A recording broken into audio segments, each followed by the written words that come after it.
इस बैठक के बाद क्या टारगेट है उत्तर प्रदेश तुरंत हम लोग निकल पड़े हैं, अभी तुरंत जा रहा हूँ, आप आ गए तो निकल गए होते। अच्छा। अब हम बूथ वाइज जाएंगे, जिस तरीके माननीय बहन जी ने हम लोगों को धन्यवाद बधाई दिया, हम लोग जाकर के बूथ वाइज अपने पदाधिकारियों जिम्मेदार साथियों को धन्यवाद देंगे। मंडल की कोई जिले की बैठक नहीं होगी, हम लोग बूथ पर जाएंगे। नसीमुद्दीन सिद्दीकी को ये कहना चाहता हूँ कि आप जो है इस तरह का अनर्गल प्रलाप मत करो, उन अधिकारी को सामने लाओ जिन्होंने डीजल सहित गाड़ियां दी।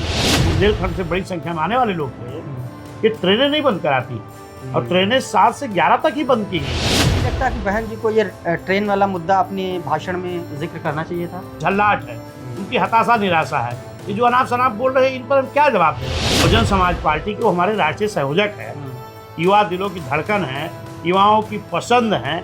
यहाँ तो फर्जी युवा घूम रहे, टी शर्ट पहले कह रहे युवा है, 60 साल वाले भी, 55 साल वाले भी, 50 साल वाले भी। युवा वो है जो 29-30 साल का। हाँ, हम ये मान सकते हैं कि आने वाले 27 के चुनाव में आकाश आनंद की उत्तर प्रदेश में कोई बड़ी भूमिका। हाँ, निश्चित है, चुनाव नजदीक आते आते उनकी भी जिम्मेदारी मिली, क्योंकि वो राष्ट्रीय संयोजक।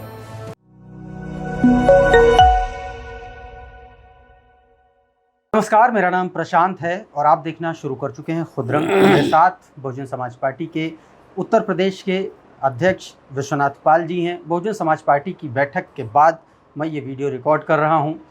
इस वीडियो में मैं ये समझने की कोशिश करूँगा कि आखिर इस बैठक में क्या कुछ हुआ है। 9 तारीख की रैली के बाद, चूँकि ये पहली सबसे इम्पोर्टेंट बैठक थी, इसलिए भी ये बैठक बहुत ज़्यादा इम्पोर्टेंट थी। अध्यक्ष जी, बहुत बहुत स्वागत है आपका खुदरंग। बहुत बहुत धन्यवाद, बहुत बहुत शुक्रिया आपको भी, आपके दर्शकों को भी। बैठक में क्या कुछ हुआ, सबसे पहला तो यही सवाल है, और बहन जी ने क्या क्या दिशा निर्देश दिए हैं? देखिए, माननीय बहन जी ने आज पूरे उत्तर प्रदेश के हमारे विभिन्न पदाधिकारियों जिम्मेदार लोगों को बुलाने का काम किया था, जिसमें माननीय बहन जी ने सबसे पहले तो जो 9 अक्टूबर को मान्यवर कांसी राम साहब की पुण्यतिथि के मौके पर जो बड़ी संख्या में लोग आए थे, इसके लिए सभी जिम्मेदार साथियों को बहन जी ने बहुत बहुत बधाई दिया, धन्यवाद दिया। उसके बाद माननीय बहन जी ने हम सभी लोग निर्देशित किया है कि आप लोग बूथ वाइज जाओगे।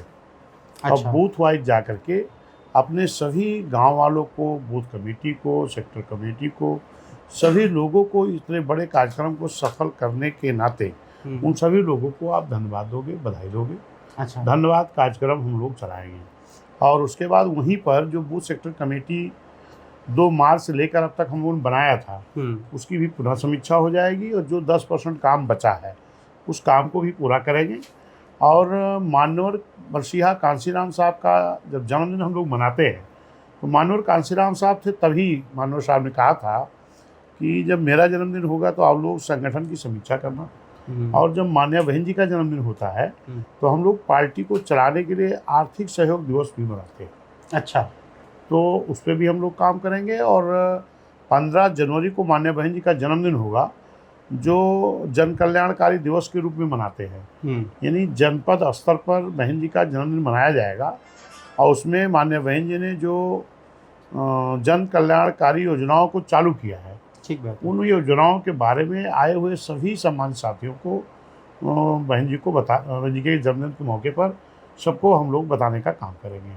और फिर उसी दिन दिन भर तो सभा करेंगे, जन कल्याणकारी दिवस के रूप में मनाएंगे, और शाम को हमारे सभी पदाधिकारी, सभी जिम्मेदार साथी, सभी बहुजन समाज के लोग, सभी मान्य बहन जी को मानने वाले लोग अपने अपने घरों पर अपने परिवार के साथ केक भी काटेंगे और जन्मदिन मनाएंगे। ठीक है। अब हाल फिलहाल में कोई और बैठक भी बुलाई गई है क्या? नहीं, ऐसी कोई बैठक की इन्फॉर्मेशन नहीं। अच्छा, क्या आने वाले वक्त में बहुजन समाज पार्टी, चूँकि आप भी लगातार मंडल में थे, लगातार सक्रिय थे, विधानसभाओं में सक्रिय थे, क्या इसको लेकर के स्ट्रिक्टली कहा गया है कि अब मंडल पे फोकस थोड़ा सा कम किया जाए और अब थोड़ा सा उसके नीचे जाया जाए, नीचे कोई मंडल की, कोई जिले की बैठक नहीं होगी। हाँ, हम लोग बूथ पर जाएंगे।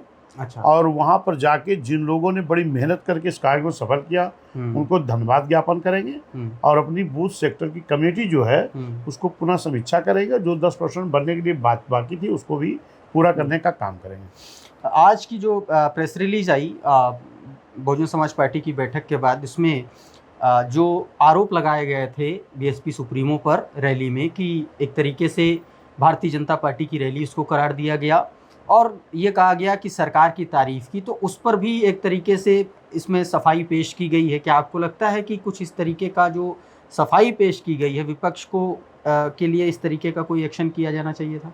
नहीं, ये बसपा सफाई नहीं, ये सच्चाई है कि जो इस तरीके से आरोप लगा रहे हैं कि सरकारें बसें दी गई थी सरकार के द्वारा, हाँ। तो उसके लिए तो लखनऊ में हर चौराहे पर कैमरे लगे हैं। जो लोग इस तरह का आरोप लगा रहे हैं उनको फुटेज निकाल लेना चाहिए, और कोई भी एक बस जिसपे हमारे कार्यकर्ता बीएसपी का नारा लगाते हुए, झंडा लगाते हुए दिखाई पड़े हो तो लोग दिखा दें। और दूसरे एक जो ट्रांसपोर्ट मिनिस्टर अपने आप को बताते हैं, हाँ, नसीमुद्दीन जिनको सिद्दीकी बहुजन का समाज बयान है। पार्टी इतना बड़ा नेता बनाया, हाँ। उन्होंने जो कहा है कि तमाम लोग जो भाजपा के दबाव में, तमाम ट्रांसपोर्ट कमिश्नर लोगों ने बसों को भी दिया, तेल भी दिया है, तो मैं नसीमुद्दीन सिद्दीकी को ये कहना चाहता हूँ कि आप जो है इस तरह का अनर्गल प्रलाप मत करो। उन अधिकारी को सामने लाओ जिन्होंने डीजल सहित गाड़ियाँ दी है, और किस कार्यकर्ता को दिया है, कौन सी गाड़ी दिया, किसने दिया है, ये क्लियर करें।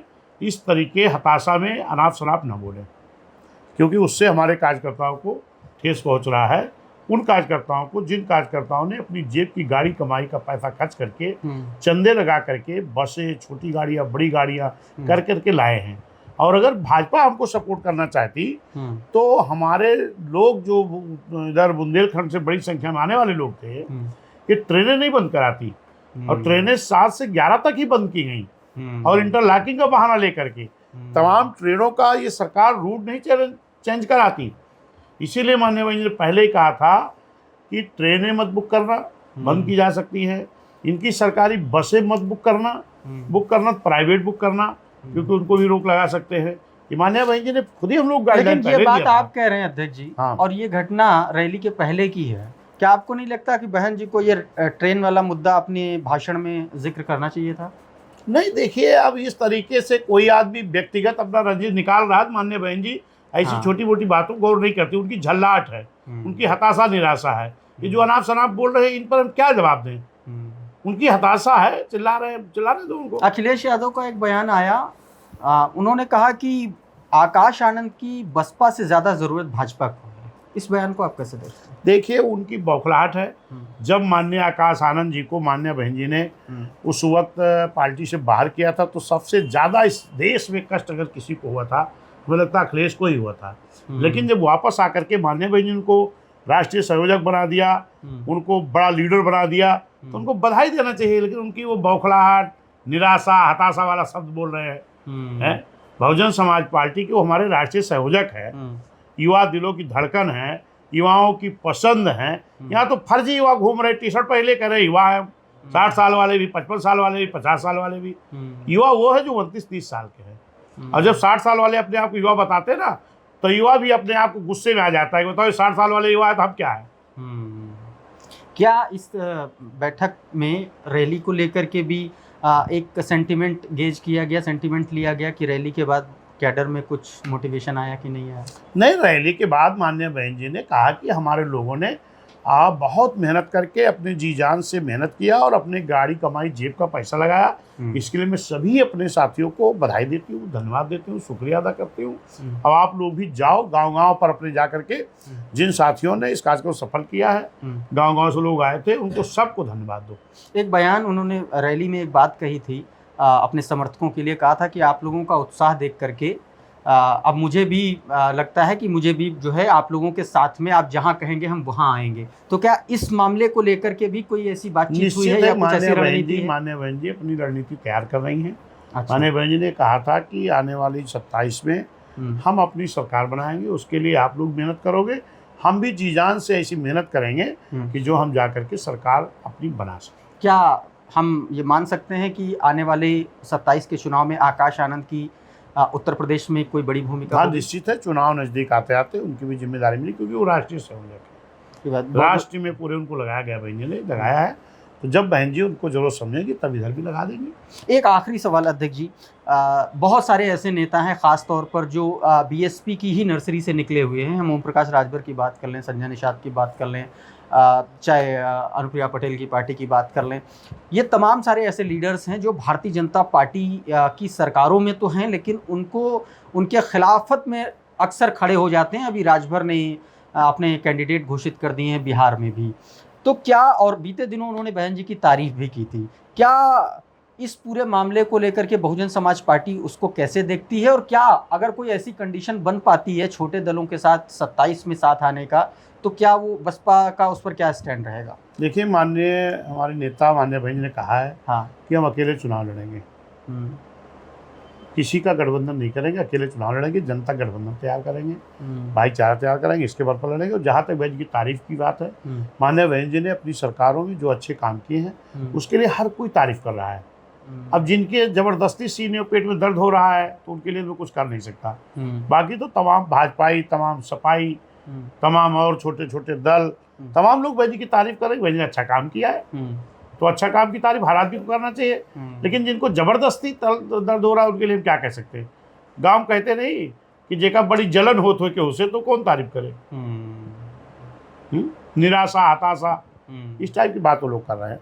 तो अभी आप लोग इस बैठक के बाद क्या टारगेट है उत्तर प्रदेश? तुरंत हम लोग निकल पड़े हैं, अभी तुरंत जा रहा हूँ। आप आ गए तो निकल गए होते। अच्छा। अब हम बूथ वाइज जाएंगे। जिस तरीके माननीय बहन जी ने हम लोगों को धन्यवाद बधाई दिया, हम लोग जाकर के बूथ वाइज अपने पदाधिकारियों, जिम्मेदार साथियों को धन्यवाद देंगे जो आपने तबड़ा कार्यक्रम सफल किया है। बूथ सेक्टर कमेटी की समीक्षा करेंगे। ठीक, बहुत बहुत धन्यवाद बातचीत करने के लिए, और आप सभी दर्शकों का भी बहुत बहुत शुक्रिया, बहुत बहुत धन्यवाद। नमस्कार।